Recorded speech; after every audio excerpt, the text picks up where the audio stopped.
Dans cette vidéo, vous allez apprendre à comment gagner de l'XP rapidement, gérer bien son club, le gameplay, bien défendre, bien attaquer, les corners et les coups francs, des astuces et les choses à absolument éviter. Cela maintenant fait plusieurs mois que je joue à Goal, j'ai joué à l'alpha, à la bêta et maintenant à cette version finale. J'ai décidé de faire ce guide sur le jeu qui pourrait bien vous aider et vous apprendre des choses. Que vous soyez débutant ou non, merci à toutes les personnes aussi qui sont déjà abonnées, c'est vraiment motivant. Et les prochains qui arriveront, j'espère que ce guide vous plaira. Si vous vous demandez comment gagner de l'XP assez rapidement, alors vous êtes sur la bonne vidéo. Si vous débutez dans Goal, je vous conseille tout d'abord de faire le tuto. Vous allez gagner de l'XP mais également de l'expérience sur le jeu. C'est toujours mieux de commencer par la base. Et c'est assez rapide à faire, hein. En une petite heure, vous allez le faire. Vous allez gagner de l'XP et des petits packs pour bien débuter. Il y a actuellement aussi 4 tournois, très intéressants. Et en général, le niveau n'est pas très élevé. Je vous conseille de les gagner chaque semaine. Personnellement, c'est clairement mon mode de jeu préféré. Et ne négligez surtout pas les tournois solo qui vous rapportent de l'XP facile et rapide, car les bots quittent au bout de 5-0 ou 5 buts d'écart, hein, plus précisément. En classé aussi, vous pouvez gagner de l'XP, mais il faudra vraiment batailler parce que c'est un mode assez compliqué.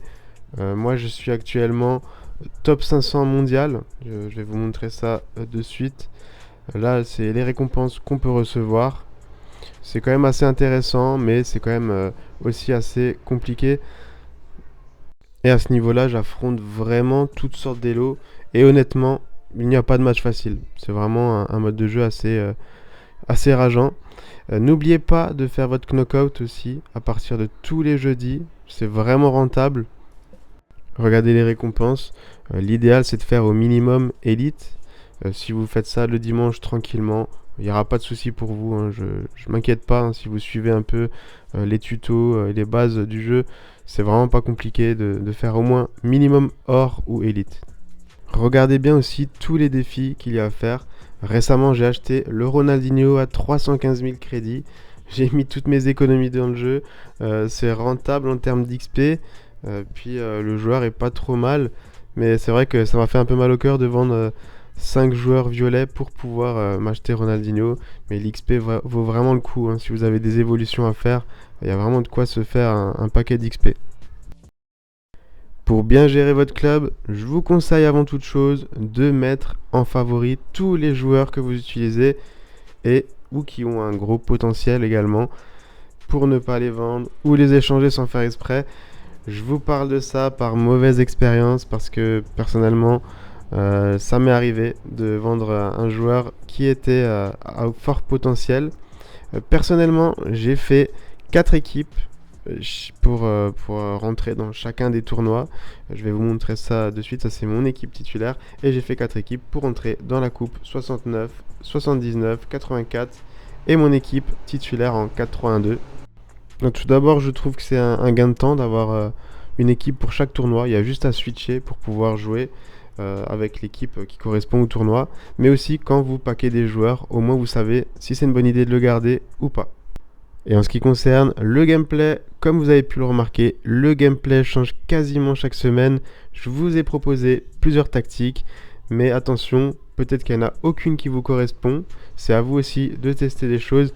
Mais pour moi, le plus important, c'est de savoir gérer sa profondeur, parce que ça influe vraiment sur le jeu. Si vous jouez un adversaire et que vous avez du mal à défendre, n'hésitez pas à être entre 0 et 30 de profondeur.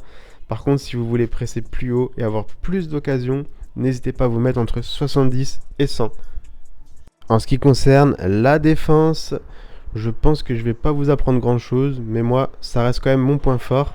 Alors je vous apprends rien si je vous dis qu'il faut défendre avec vos milieux et de ne pas sortir avec les défenseurs centraux.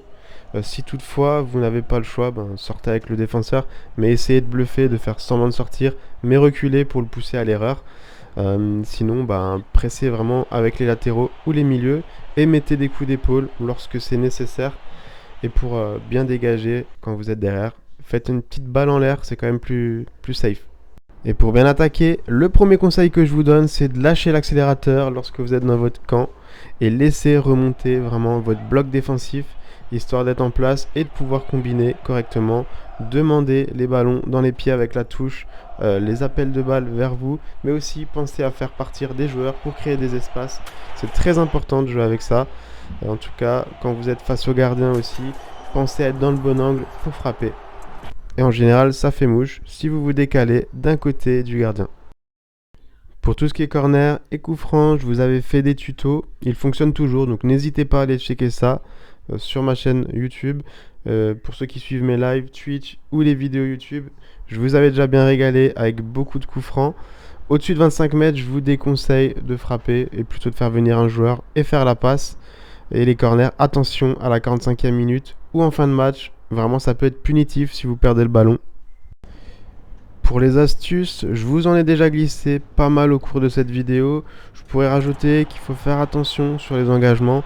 J'appelle ça la patate chaude. Il est très facile de se prendre un but sur l'engagement. Je ne saurais pas expliquer pourquoi. Et vice versa, il est facile aussi de marquer sur l'engagement, donc pensez-y. N'hésitez pas aussi à faire une faute directement à l'engagement sur votre adversaire. Ça pourrait éviter de vous prendre un but bêtement. Et aussi, je vois beaucoup d'adversaires perdre des ballons sur les touches. N'hésitez pas à bluffer ou envoyer un joueur hors jeu. Il n'y a pas d'hors jeu sur une touche. Et ça, peu de gens y pensent. Pour ce qui est des échanges de cartes, ça, c'est vous et votre chance. Moi, personnellement, je vends les cartes, sauf les basiques. Je fais des échanges pour essayer d'avoir des joueurs à fort potentiel. Mais faites aussi attention de ne pas évoluer des joueurs qui ne sont pas intéressants ou trop coûteux et que vous n'allez pas jouer avec. A l'inverse, il y a des cartes qui sont intéressantes à évoluer juste pour pouvoir les revendre plus cher. Car pas intéressantes à utiliser. Mais qui ne vous coûtent pas grand chose aussi à évoluer. Souvent c'est les cartes bleues que vous pouvez directement évoluer en violet qui sont moins chères qu'une violette que vous essayez d'évoluer pour qu'elle soit un peu plus forte. Prenez le temps de bien lire les statistiques aussi de vos joueurs. Parce qu'il y a des joueurs de 83-84 de général qui sont en général meilleurs que certaines cartes violettes épiques. Pour ceux qui veulent jouer en knockout, je vous déconseille de le faire le jeudi. Comme je l'ai dit tout à l'heure, c'est plus simple de terminer le dimanche pour essayer de faire au moins Elite ou War. Pour ceux qui galèrent aussi à faire leur défi, essayez de lancer en tournoi en même temps qu'un ami.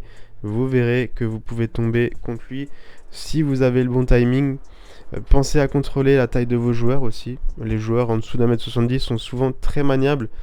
Pensez à ouvrir dans la boutique chaque jour le pack gratuit. Et parfois, il y a des offres très intéressantes et rentables. Vous pouvez regarder ça sur l'application Goal. Si vous n'avez pas le temps de vous connecter sur la console ou sur le PC. Vous pouvez aussi rejoindre le Discord dédié au jeu. Il y a un onglet France pour tous ceux qui sont francophones et ça fait plaisir. Et maintenant on va passer aux choses à absolument ne pas faire sur le jeu Goal. Et en tant que créateur de contenu pour Goal, je ne devrais pas vous dire ça, mais je vous déconseille fortement d'acheter des packs avec de l'argent réel, à moins de mettre 100 balles dans le jeu. Et encore, je pense que ça servira à rien, c'est pas rentable pour vous. J'ai pas mis 1 euro dans le jeu et vous voyez bien l'équipe que j'ai. Et encore, j'ai vendu 5 cartes violettes comme je vous l'ai dit tout à l'heure pour pouvoir m'acheter le Ronaldinho. Alors oui, j'ai plus de 1000 matchs à mon actif, mais bon, on n'a rien sans rien. J'imagine même pas si je n'avais pas de femme et d'enfants à combien je serais. Je peux aussi vous dire de ne pas quitter vos matchs à 3-0 systématiquement. D'une part parce que c'est très largement rattrapable. Le match peut aller très très vite. J'ai déjà rattrapé des 4-0. Vraiment, il suffit parfois juste d'ajuster votre profondeur ou de faire certains changements de joueurs. Il y a forcément quelque chose qui ne va pas ou alors l'adversaire est tout simplement trop fort. Vous pouvez également faire des défis. L'adversaire peut vous laisser les faire, ça peut arriver.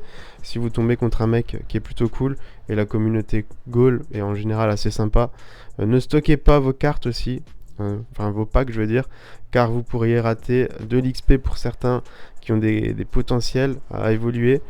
C'est pour ça que pour le moment je n'ai pas pu faire de pack opening et encore j'en avais préparé un ce week-end avec les récompenses knockout et j'avais laissé mon Ronaldinho aussi que je voulais ouvrir dedans, mais finalement ça n'a pas enregistré, donc malheureusement j'ai pas pu le faire.